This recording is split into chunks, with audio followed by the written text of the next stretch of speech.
মাকে জীবন্ত কালী বলা হয়। মা জীবন্ত এর প্রথম কারণই ভক্তরা মায়ের কাছে এসে কোনোদিনও খালি হাতে ফিরে যান না। আর মাকে এখানে 5 বছরের বাচ্চা মেয়ে হিসেবে পুজো করা হয়। এর পেছনে একটি বিশেষ ঘটনা আছে। মায়ের পুরোহিত মহালয়ার পুণ্যলগ্নে মায়ের জন্য বাজার করতে গেছিলেন। এবার বাজার করতে গিয়ে দেখছেন একটা ছোট্ট 5 বছরের বাচ্চা মেয়ে পুরো মা কালীর মতন সেজে সবার কাছে ভিক্ষা চাইতে হুট করে আমাদের যে পুরোহিত বাজার করছিলেন তার কাছেও ভিক্ষা চায়। পুরোহিত তখন তাকে ধাক্কা মেরে ফেলে দিয়ে বলে, যা কাজ করিয়ে খা। বাচ্চা মেয়েটিও তখন গা ঝাড়া দিয়ে বলে, আমি যদি কাজই পেতাম তো তোর কাছে ভিক্ষা চাইতে আসতাম। এই বলে বাচ্চা মেয়েটিও চলে যায়, আমাদের পুরোহিতও চলে যায়। মা শ্যামসুন্দরীর প্রতিটি অমাবস্যা অন্ধকারে পুজো, মানে কোনো রকম বিদ্যুতের জিনিস লাইট জ্বলে না, কেবল ঘিয়ের প্রদীপ। ওদিন মহালয়ার অমাবস্যা অন্ধকারে পুজো হচ্ছে। অন্ধকারে পুজো করতে করতে পুরোহিতের হঠাৎ মন বলছে যেন মা নেই, কিন্তু পুরোহিতের মন আবার বলছে মা তো কালো, তাই হয়তো অন্ধকারে দেখতে পাচ্ছি না। তাই পুরোহিত ঘিয়ের প্রদীপ নিয়ে মায়ের মুখের সামনে যায়, দেখে সত্যিই মা নেই। আর মায়ের নিচে শিব ঠাকুর, উনিও পুরো মৃত মানুষের মতন শুয়ে আছে। এই দেখে পুরোহিত থমকে যায়।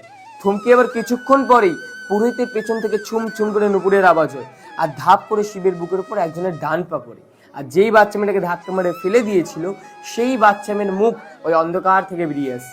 আর মা তখন মানুষের কণ্ঠে বলে, দে চাল কলাতে দিবি নামায়।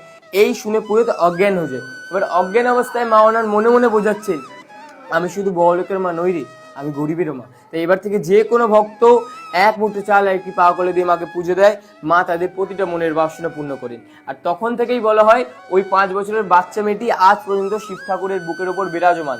আর মাকে যখন দর্শন করবেন তখন অবশ্যই দেখবেন মায়ের বেদির নিচে 9টি বিগ্রহ আছে, নবগ্রহ বিগ্রহ।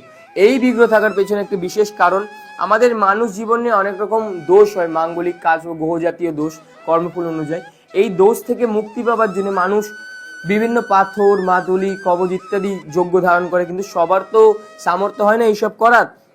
তাই মাকে যদি কোনো ভক্ত 28টি শনিবার কেবল দর্শন করে, যে কোনো গ্রহদোষ থেকে এমনি মুক্তি হয়। কোনো রকম পাথর, মাদুলি, কবচ ইত্যাদি কিছু লাগে না, কেবল মায়ের মুখমণ্ডল দর্শন করতে হয় 28টি শনিবার। তাই অবশ্যই মাকে নিজের মনের বাসনা জানাবেন, মা আপনাদের প্রত্যেকের মনের বাসনা অবশ্যই পূর্ণ করবেন। জয় মা শ্যামসুন্দরী।